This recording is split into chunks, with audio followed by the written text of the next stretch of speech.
ದೇವಿ ದುರ್ಗಮ್ಮ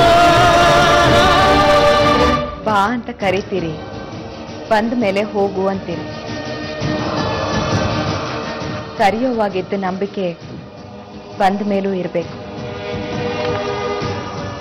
ನಿಮ್ಮ ಅನುಕೂಲಕ್ಕೆ ತಕ್ಕ ಹಾಗೆ ನನ್ನ ಸ್ವಭಾವನ ಬದಲಾಯಿಸ್ಕೊಳಕ್ಕಾಗಲ್ಲ. ಮಗಳ ಗುಣ ಆಗೋದು ಮುಖ್ಯ ಆಗಿದ್ರೆ ನಾನು ಹೇಳ್ದ ಹಾಗೆ ಕೇಳಿ. ಕರೆಕ್ಟ್ ಆಗಿದ್ದಾಳೆ ಕಣೆ ಇವಳು. ಇನ್ಮೇಲೆ ಇವಳು ಹೇಳಿದ್ದೆ ನಡೆಯೋದು ಈ ಮನೆಯಲ್ಲಿ.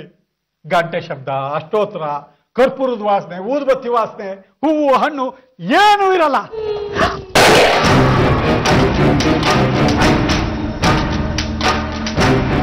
ಹಾಲಿನ ಪಾತ್ರೆ ಮುಗಿಸ್ತಿತ್ತು. ಶುಕ್ರವಾರ ಬೇರೆ ಇವತ್ತು. ಶಕುನಕ್ಕೆ ಕಾರಣ ಆದವರು ಬಂದಿದ್ದಾರೆ ಅಂತ ಕಾಣಿಸುತ್ತೆ. ಏನ್ ಶಕುನ?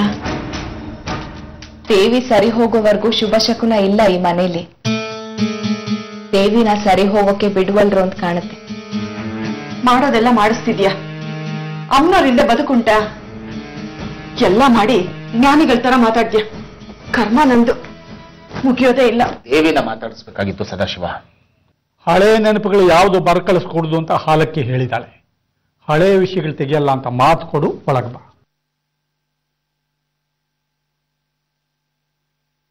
ಇಷ್ಟು ಜನ ಇದ್ದೀವಿ, ಕಣ್ಣು ತಪ್ಪಿಸಿ ತಗೊಳ್ಳೋದು ಕಷ್ಟ. ತಾಯಿ ಕಣ್ ತಪ್ಸೋಕಾಗಲ್ಲ. ತಾಯಿ ಮೈ ಮರೆತು ಕೂತಿಲ್ಲ. ನೀನ್ ಸ್ವಲ್ಪ ಡಬಲ್ ಗೇಮ್ ಟೈಪ್ ಅಂತ ಕಾಣುತ್ತೆ. ಅಮ್ಮನವ್ರ ಪೂಜೆ ನಡಿಲೇ ಕೂಡುದು ಅಂತ ನನ್ನ ಹತ್ರ ಹೇಳಿದೆ. ಮತ್ತೆ ಭಗವತಿ ತಾಯಿ ಅಂತ ಶುರು ಮಾಡಿದ್ದೆ. ಕೇಶವನಾಥನಿಗೆ ಹೇಳಿದ್ ನಾನು, ನಿಮಗಲ್ಲ. ಕೆಲವು ಸೂಕ್ಷ್ಮಗಳು ಇವನಿಗೆ ಅರ್ಥ ಆಗಲ್ಲ. ಮನುಷ್ಯ ಹಠಕ್ಕೆ ಬಿದ್ರೆ ಮನಸ್ಸು ಸ್ವಾರ್ಥ ಚಟಕ್ಕೆ ಬೀಳುತ್ತೆ ಕೇಶವನಾಥ.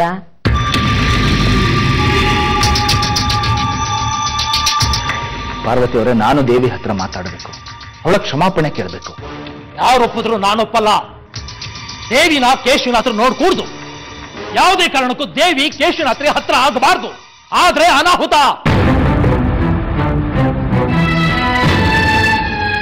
ಹೊರಟ್ಬಿಟ್ಟೆ ಯಾ ಕೇಶವನಾಥ. ಕ್ಷಮಾಪಣೆನೂ ಬೇಡ, ಏನು ಬೇಡ.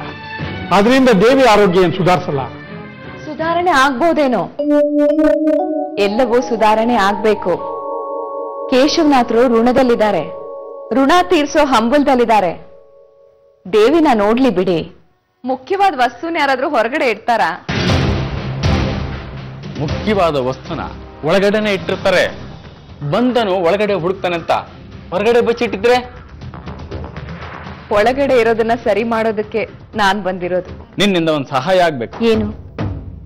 ನಿನ್ನ ನಿಯತ್ತು ಸದಾಶಿವನ ಮನೆ ಕಡೆಗಿದೆ. ಇರ್ಲಿ, ತಪ್ಪೇನೂ ಇಲ್ಲ. ನೀನೇ ಹೇಳ್ತಾ ಇದ್ಯಲ್ಲ, ನೀನು ಎಲ್ಲಿರ್ತೀಯೋ ಅದೇ ನಿನ್ನೂರು, ನೀನ್ ಯಾವ ಮನೆಯಲ್ಲಿರ್ತೀಯೋ ಅದೇ ನಿನ್ನ ಮನೆ ಅಂತ. ಅದೇ ಲಾಜಿಕ್ ಪ್ರಕಾರ ಬಂದ್ರೆ ನೀನು ದಣಿಗಳ ಮನೆಗೆ ಶಿಫ್ಟ್ ಆಗ್ಬಿಡೋ. ಆಗ ನಿನ್ನ ನಿಯತ್ತು ದಣಿಗಳಿಗೆ ಶಿಫ್ಟ್ ಆಗುತ್ತೆ. ನಾವ್ ಹೇಳೋ ಕೆಲಸನ ಮಾಡು, ಸ್ವಲ್ಪ ನಿಯತ್ತು ಬಿಡು. ಬಿಟ್ಟ ನಿಯತ್ತಿಗೆ ಎಷ್ಟು ಎಕರೆ ಜಮೀನು ಬೇಕು ಕೇಳು, ಅಷ್ಟು ಎಕರೆ ಬರ್ಕೊಡ್ತೀವಿ.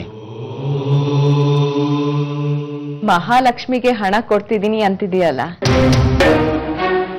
ಬಾಯಲ್ಲಿ ಮಹಾಲಕ್ಷ್ಮಿ ಮಂಗಳಗೌರಿ ಅಂತ ಹೇಳ್ಬೋದು, ಆದ್ರೆ ಜೇಬ್ನಲ್ಲಿ ಇರ್ಬೇಕಲ್ಲ. ನಾವ್ ಹೇಳ್ದಾಗ ಕೇಳು. ನಮಗೆ ಬೇಕಾಗಿದ್ದನ್ನ ನೀನು ಕೊಟ್ರೆ ಲಕ್ಷ್ಮಿ ನಿನ್ನ ಮನೆಯಲ್ಲಿ ಕುಣಿತಾ ಇರಬೇಕು. ಹಾಗೆ ಮಾಡ್ತೀನಿ. ದುಡ್ಡಿನ ಅಹಂಕಾರನ?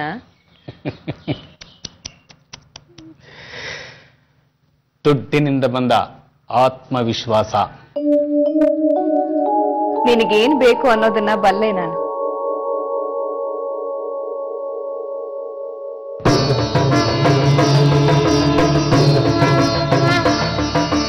ಭದ್ರ ಮಾಡ್ತೀನಿ ಇದನ್ನ, ದೇವಿನ. ನಿಮಗೆ ಯೋಚನೆ ಬೇಡ.